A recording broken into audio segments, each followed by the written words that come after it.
Hey, everybody, can you believe it? We finally made it. Finally made it to kickoff 2021 or the delayed 2020 kickoff, whatever you want to call it. Just very excited, very happy to have a limited season, but a season nonetheless to look forward to. It just seemed like forever if we were ever going to get to this point. I honestly didn't think we would have football until the fall. But very thankful, very grateful to have the 6 weeks ahead of us. So looking forward to it. So again, here are my picks. And if you've noticed, there's a few more games on the schedule than usual. Generally, we would go with 10 games. Little extra, and there's a reasoning behind that. We'll get into that in a minute. But again, if you haven't played, make sure you fill it out. Just follow the link in the bottom of the story here, and we'll give you time to submit your picks. I generally like to have everything in by 2-3 o'clock in the afternoon, but I will grant some leniency up until pretty close to kickoff. But obviously, people always, every year, there's someone that tries to sneak a pick by late or like the next day. I've gotten stuff like on a Saturday. It's like, come on, man, really? First of all, everything's time stamped. So whenever you submit it, it's time stamped. And that's what I go by, just so you know that. So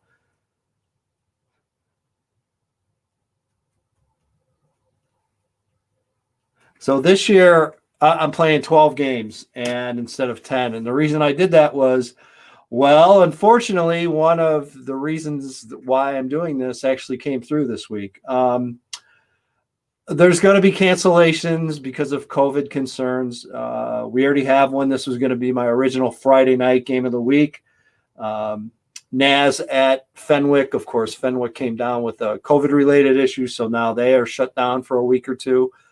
So how are we going to grade this? Basically, I'm just not going to – actually, no, what I decided I'm going to – everyone's going to get a win on this regardless. So try to boost up your winning percentages if we will. So everybody's going to get a win. So if there's one COVID cancellation or 3 COVID cancellations, they're basically just going to be included as a win. So that's how I decided to handle it. So here we go. Hey, everybody's 1-0 already this week. So here we go. My selections for the Beat EDGY Weekly. Pick them for week 1. Here we go. Loyola at St. Rita. Very good game. Probably the other game that I considered going to on Friday. I'm going to go with Loyola again. And a lot of this comes down to, look, if I was so high on, St. Rita, why didn't I rank them higher in my Chicagoland 25? Well, it's hard to argue with that logic, I guess, in week 1. So I'm definitely going to go with Loyola, though. I think the Ramblers, when it's all said and done, just a ton of talent. St. Rita as well. I'm really interested to see how St. Rita is here. I think Rita, again, is going to be very good. I've already made mention several times of just how strong I think the Catholic Blue and the Catholic in general is this year. And St. Rita is definitely in that consideration as well. I obviously realizing they're not in the blue, but they are right there with a lot of other teams that I think if we had a normal year, that the Mustangs would no doubt be a consideration and a title contender in 5A. But I do like Loyola to get the win on the road here. Normal West at Normal Community again. West has had a nice run here. Normal Community has got some nice pieces. Chase McKay's a kid, their quarterback, I'm a big fan of. I'm going to go with Community at home. Just a hunch, and again, it's truly throwing darts at a dartboard this year in particular. So I guess that's not such an experty thing to say, I guess, but it's the God's honest truth. It's some of these are just, you literally are throwing darts at a board. Now this is currently my game of the week for Friday. I am going to go to Montini and watch Montini against Mount Carmel. Again, referring back to my preseason rankings, I'm going to go with Mount Carmel, who's my number 1 ranked team. And again, Montini's going to be very strong this year. I'm excited to see what offensively this team can do. I mean, there's some big-time playmakers in there. I know there's a battle for the quarterback position, so a lot to watch for from Montini in this ball game. But Mount Carmel, I think, is just at a bit different level from an overall talent standpoint. So again, I'm going to go with the Caravan to beat Montini at Montini. Naz and Fenwick, as I mentioned, that's a COVID cancellation, so everybody gets a win on that one. Naperville North at Neuqua Valley, and boy, really considered this game as well for Saturday, but I decided to go to Kankakee instead. I'll get into that in a minute. Naperville North, a lot of talent coming back. Seem like a program that's about to scratch the surface here a little bit. Neuqua Valley, annual contender in the DuPage Valley. Bill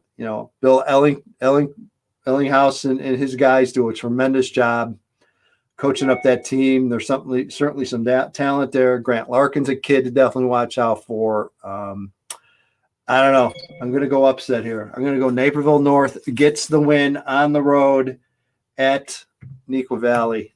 And I'm sure I'll start hearing it already from the Neuqua fans. But we're going to roll with the Huskies in that one in week 1. Canelan at Sycamore again. Joe Ryan year in and year out does a really nice job with Sycamore. Canelan always solid as well. Coach Ryan and just a very solid team. This is a traditional long-time rival game, and great to see these two getting after it in week 1.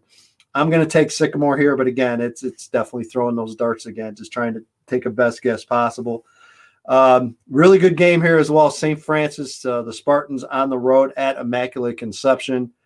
IC's got Kyle Franklin back for one more run, and it's like Kyle Franklin's in his 7th season on the varsity. It seems like the kid's been playing there forever. What a great young man as well. St. Francis is loaded, and we've talked about them quite a bit. Just a lot of talent. You start with Tommy Rittenhouse, and I mean the kid is phenomenal. Already signed to Illinois State. I like St. Francis, and in this game, and as I've said, I think St. Francis is another team that would have been a state title contending team in my opinion. So I'll go with St. Francis over IC. Hersey at Meadows again. Meadows probably needing to reload a bit more than say Hersey and Prospect in the mid-suburban East, but man, it's hard picking against Meadows because Meadows always is ready and does a great job. Coach Baker taking over, and just this program won't skip a beat.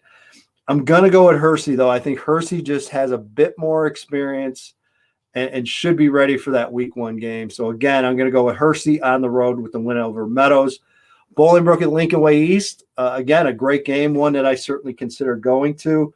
I think the big difference in this is going to be, Lincoln Way East has, just talent and numbers. And here's a factor I think to watch in all these games. Second half, you're going to have a lot of tired kids out there on both sides. And I think East just has the overall numbers and depth that Bolingbrook just doesn't have. But trust me, this Raiders team is going to be pretty good. And I've talked about it before. Vinny Messi is their quarterback, and he's an interesting story. Kid has kind of bounced around from high school to high school, hasn't really had a shot. And now he's getting a shot. He's already signed to Grand Valley State. Big kid, really talented quarterback. He's one of those kids that could be a breakout story this spring. So he's going to keep Bolingbrook in this ball game. I'll tell you right now. I just see East being eventually able to wear down Bolingbrook and just kind of outlast them a little bit in this game. But this one could be tight. This one could be tight.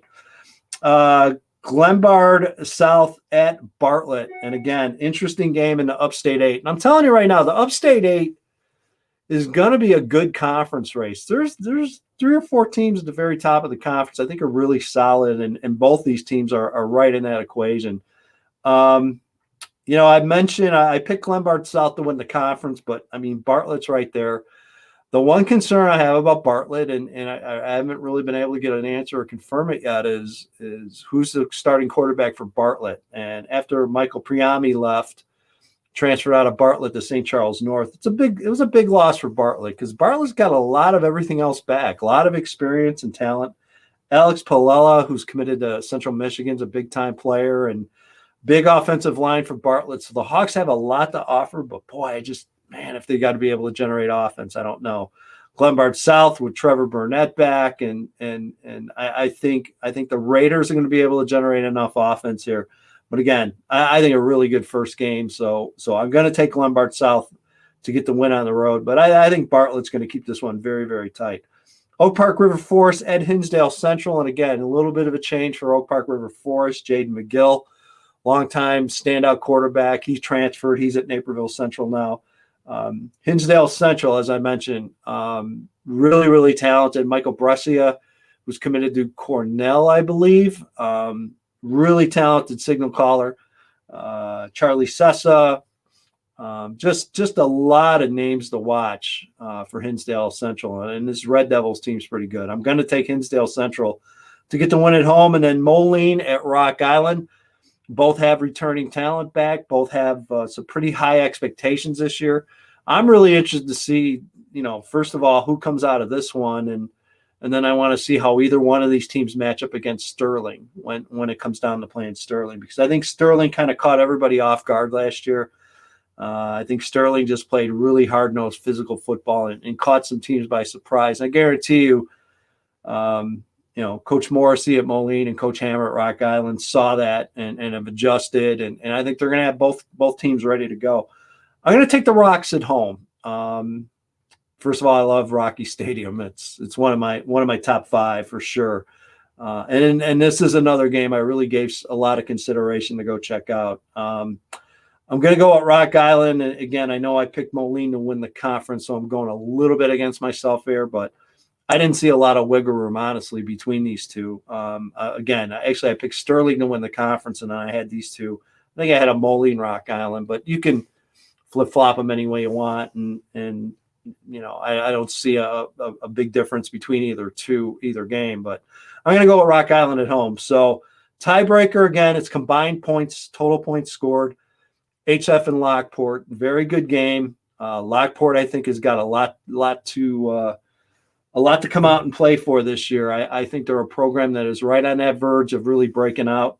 Again, that's no surprise. A lot of people have been calling for that as well. HF is HF. I mean, there's still a ton of talent there. I know, yes, they need to rebuild up front on the offensive line, but believe me, talent is not in short supply. I'm going to go with the total combined points. I don't think it's going to be a ton of scoring in this. I just think because it's a week 1 under these conditions, and I'm going to say total combined points are 31. So I'm kind of looking at a lower score. Now, with that being said, it'll probably be 81, but I don't think so. I like, especially Lockport defensively is pretty solid in this. So who would I pick in that game? I'm not going to tell you. I'll let you figure that out. All right. So recapping very quickly. My winners in week 1 are Loyola, Normal Community, Mount Carmel. Well, we all win, Naz and Fenwick. Actually, none of us win because they don't play, but you know what I mean. From a contest standpoint, we all win.